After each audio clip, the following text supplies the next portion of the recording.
Hello, and welcome to Beyond the Surface. The Healthcare Surfaces Institute was founded 9 years ago to examine a frequently overlooked foundational factor in the spread of HAIs. Over these years, we've gained valuable insight and effectively highlighted how surfaces and products can support and harbor microbes, along with the challenges healthcare professionals have encountered when attempting to clean and disinfect them. I'm Linda Liebert, the Executive Director of Healthcare Surfaces Institute.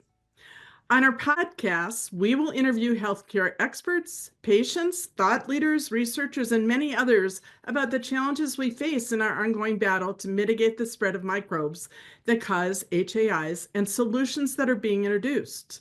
I'm really excited to introduce our guest today. Barbara Strain practices as an independent health value consultant.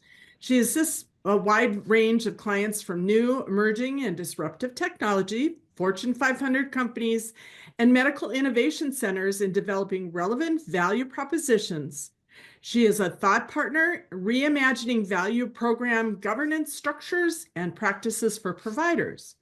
Before becoming an independent health value consultant, Barbara had a distinguished 40-year career as a healthcare provider, leader, across multiple specialties, including clinical microbiology, cleaning and disinfection, safety, supply chain, and value analysis. Professionally, Barbara is a founding member and past president of the Association of Healthcare Value Analysis Professionals, AVAP, we call it, and serves on the advisory council of the Healthcare Surfaces Institute. In 2021, she was inducted into the Bellwether League Foundation's Healthcare Supply Chain Leadership Hall of Fame and currently serves as chair of its board of directors. Welcome, Barbara. Hi, Linda. Thank you for the introduction. Great to be here. You bet. So today we're going to talk about one of our favorite subjects, and that is a case study that we did several years ago that we continue to call on for reference because we learned so much. And really tell us a little bit about what the case study, what we did it for, and some of the things we learned.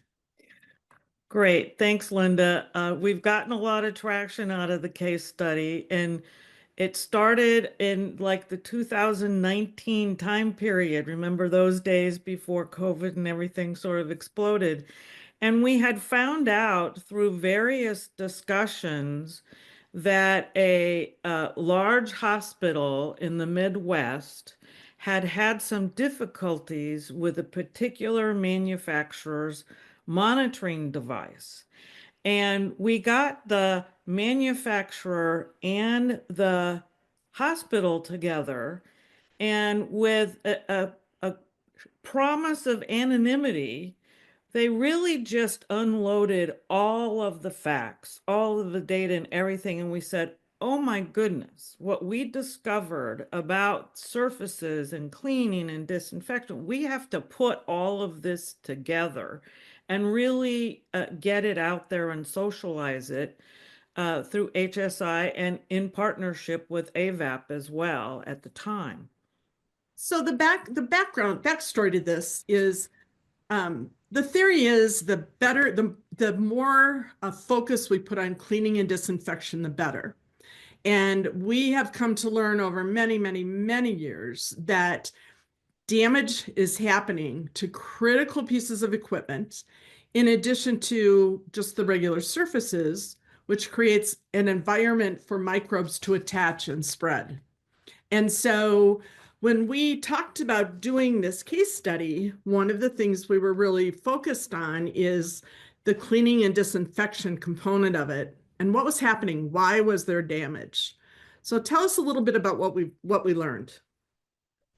So what we started to sort of unravel through these discussions I talked about was when in 2016 there was FDA approval of this monitoring device, and so the hospital started buying in phases these monitors, and they were following what they thought was the IFU principles that came, the instructions for use, with the monitor. And there wasn't a lot of communication and training around the time that all of this was occurring. And in 2019, so if you're doing math, that's approximately 2 years when they started introducing these, biomed or clinical engineering, whatever you call it, started to receive complaints that they had cracks and problems from the end user units in the hospital and started sending them to biomed. So biomed did what they always do, is do their own sort of checks and says, no, we need to send these back to the manufacturer.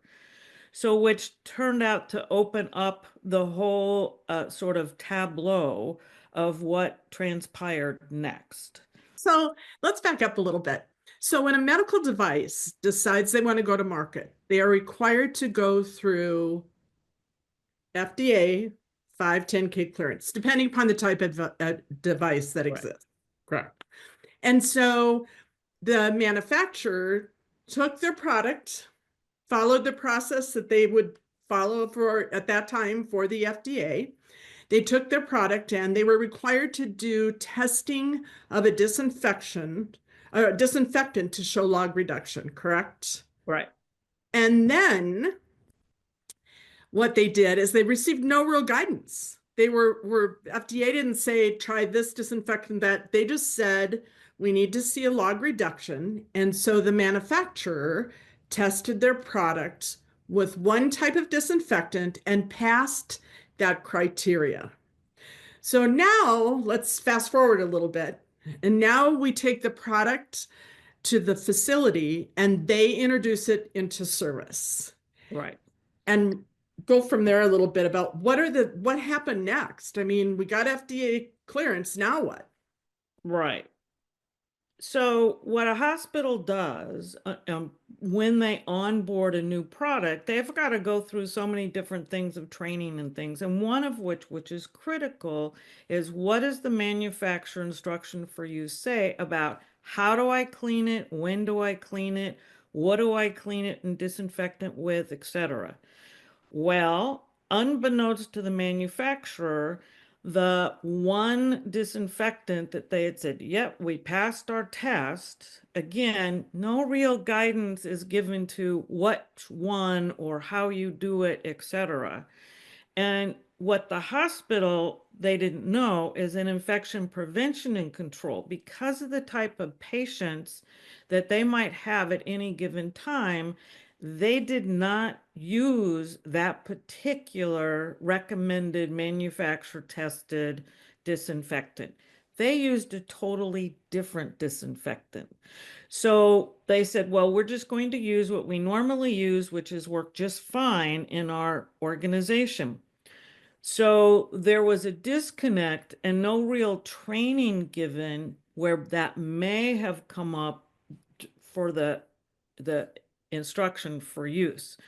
So when we started this whole sort of download of all the information that was going on, we discovered that the aha moment came when the manufacturer went on site and did some observations of cleaning. So not only were they not using what they recommended, but they weren't even following the instructions so that buildup of fluids were happening. So what we discovered when we were looking at everything is there's a nice chart and it has a few disinfectants on it with big check marks depending on what you're cleaning, but there's a little tiny asterisk, and way at the bottom it specifically said that bleach was not to be used and then not pool around certain parts of the device.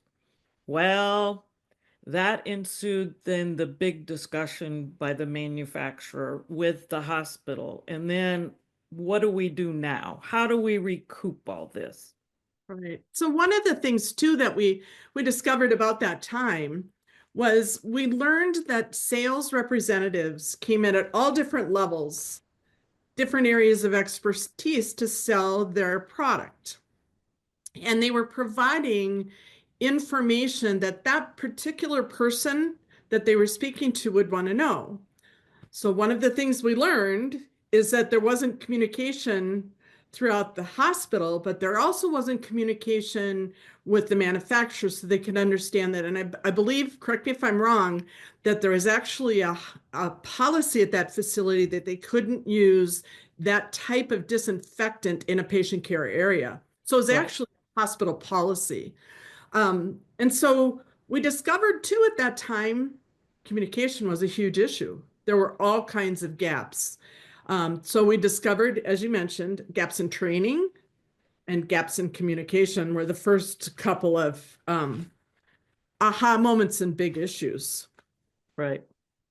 It was really cool is because biomedical engineering gave us their whole download of data when they first discovered this, what they did. We got data from inside the hospital, how much time they all spent in meetings and who were at these meetings and discussions, as well as the company was very cooperative.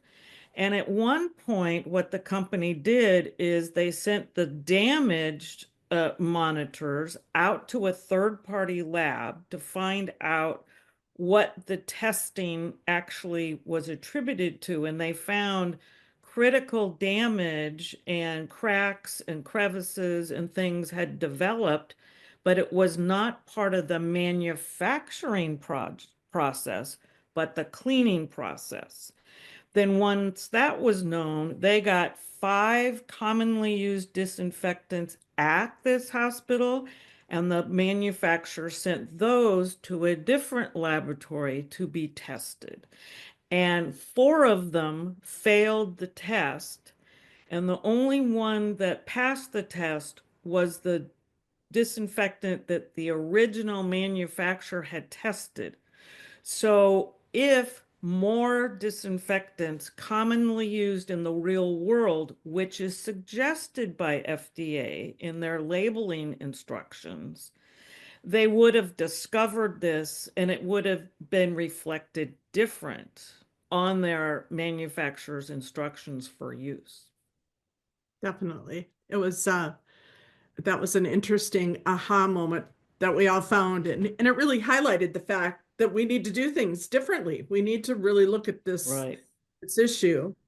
Um, Tell me a little bit about, let's back up a little bit to the design of a medical device. So this device had many components to it. In particular, one component that could be reprocessed. Can you kind of talk to me about what we discovered? Right. So we give a lot of props to manufacturers who make parts that can be reusable in order to save money. Well, the same principle then applied to the institution for a reusable part, which in this case was a sensor attached to a cable. So that when you bought it, which is more expensive than buying a disposable, you could reprocess it so many times that were validated. Because the only disinfectant that was also used was the one not being able to be used at the hospital, they said, no, we're not going to reprocess these. We're going to treat them as if they're disposables. So over a period of time of several years, many of these were then thrown away after they were purchased, which attributed to some costs and things we'll discuss in a little bit. One of the things I do want to go back to, you asked about communication. And in hospitals, you'll notice in my bio, value analysis is my big jam. And I've done it for a long time and still continue to work on those things.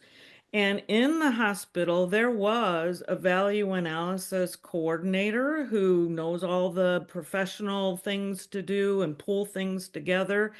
They weren't aware that this was going on because of what you were talking about. The manufacturer was sort of interfacing with nurses and others, and it wasn't a cohesive discussion. Where in value analysis, we would have brought all of the stakeholders together because we would have understood from our organization who needed to be present for something like that. So thanks for bringing up the communication piece. Yeah. And eventually one of the solutions that they came up with was the value analysis professional became the point of contact Yeah. And for that made a lot of difference, a lot of difference. yeah, huge difference. So one of the things we want to do is kind of build an awareness about surfaces, and in particular, we're talking about medical devices here, around the design and construction of these devices and what it takes to actually clean and disinfect them, and why we see so many issues of incompatibility with the disinfectants that are using. Can you talk a little bit about your experience with this type of thing, and what kind of questions do you ask for your clients, or do you teach your clients to ask to help prevent that from happening? So the first part of that is when we call them assemblies, when manufacturers make devices like, infusion pumps, any sort of monitors, they can be large, small, whatever, you have to undergo a variety of tests, not only of the finished product, but the materials that go in it. There's different ways of putting the materials together and things, but it's all about that testing. And the testing is prescribed somewhat by FDA. And if you read the 20 or 30 page section by FDA, you get the drift of what you're supposed to do. And it's supposed to be real world and ask those folks doing the work about things as you go through all these processes. But some of the tests are either done not in a real world type setting in a lab with different temperatures and things, or they're not done in a lifetime worth so that you don't do them over and over. So what happens is you get these small, maybe not visible breaches in the actual assembly. And then you get disinfectant in it, you get bacteria and other microorganisms in it, and then those can get passed to a patient and cause a healthcare acquired infection. So that's why it's important. What I work with my clients is when they tell me I'd like to talk to you about, I immediately go to their website and go look up their IFU.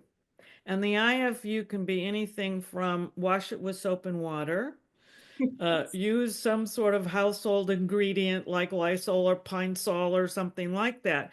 So, and because they don't have the full depth of understanding that even a non-critical, these are quote marks here, folks, non-critical device still may be disinfectant with all of these high level, because we have so many hazards now with microorganisms in our environment. So it's it's not anyone's fault. It's just a disconnect between what's really happening, sort of what they follow, and then how they're following it.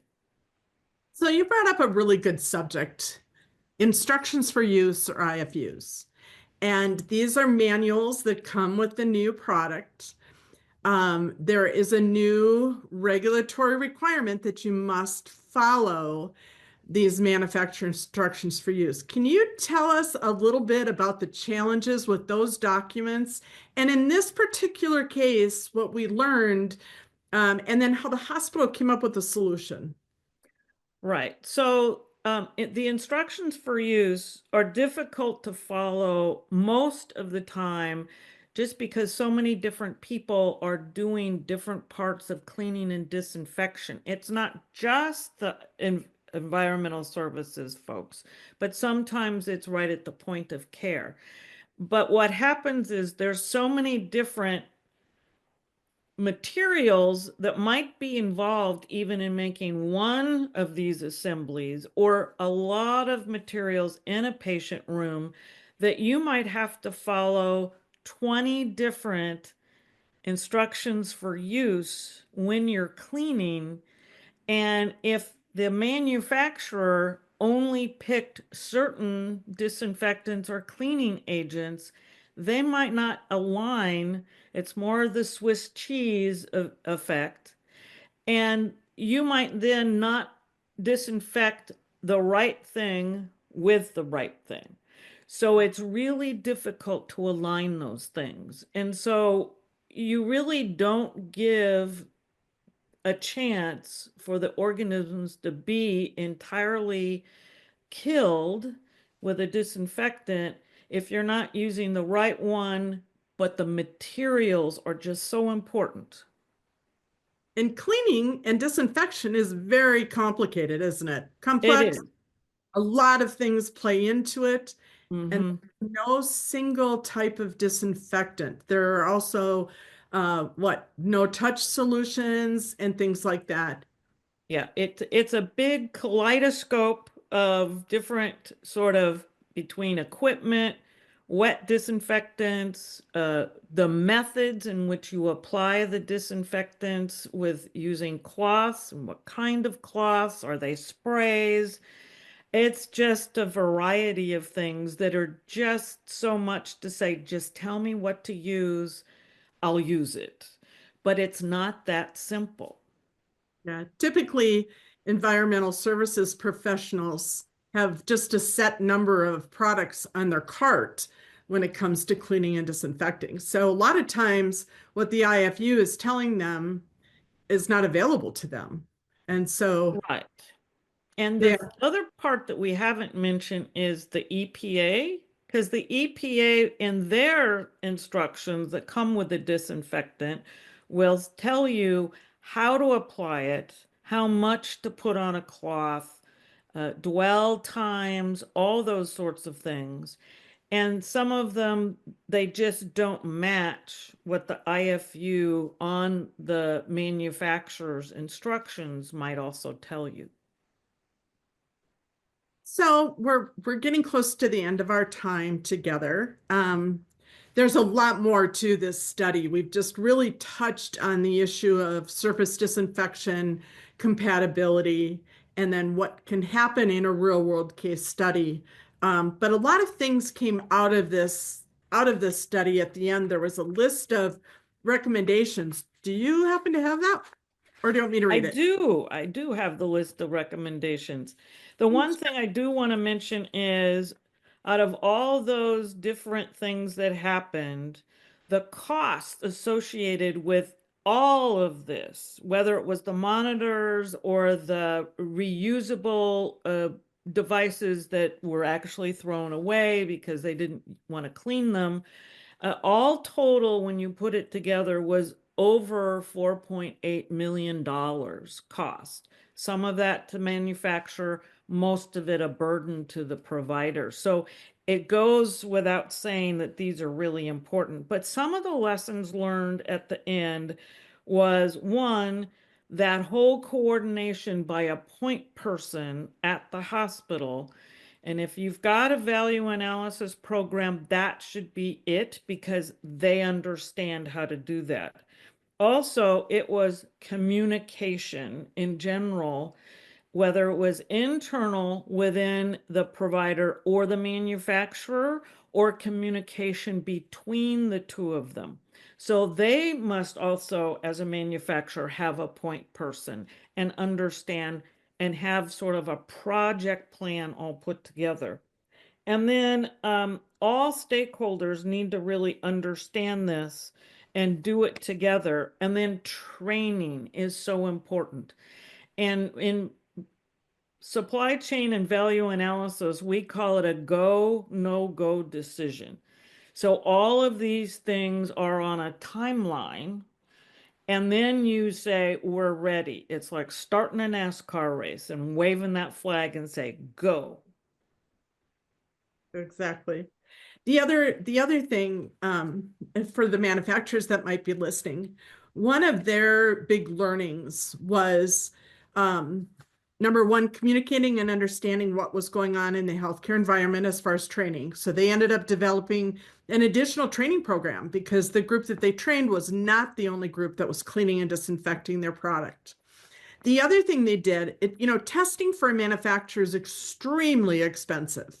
And while they select tests that they think will help them analyze how their product will hold up, in this case, they learned that there were some additional critical tests that should have been done right away from the beginning, and that they ended up having to go back to do, which cost them additional revenue. So really, communication with the healthcare professionals and what do we need to know here were some of the other things. And then finally, the other one that we talked a little bit about was creating the guidelines for the healthcare facility. So they have a checklist, and you talked a little bit about that, a checklist of all of these areas of expertise are going to have their hands in this. What are the things that those experts need to know for sure so that they have confidence that they can clean and disinfect the product for patient safety reasons? Yeah. And so it was a fabulous study. If you are interested in reading the entire study, it's available on the Healthcare Surfaces Institute.org website. We'd love for you to go and download it. And you can reach out if you have questions or would like further information through HSI, and we'll put you in touch with Barbara. So Barbara, thank you very much for joining with me today. This is such a critical issue, and I'm sure we will have you back again to talk about it even in more depth. Great. Thanks, Linda. It was really exciting talking to you and sharing this, and we'll have more to come. Thank you for listening to Beyond the Surface. This podcast is brought to you by ISSA, the Worldwide Cleaning and Facility Solutions Association. Please subscribe and write a review for us on whatever platform you enjoyed this podcast on. For more information, go to healthcaresurfacesinstitute.org.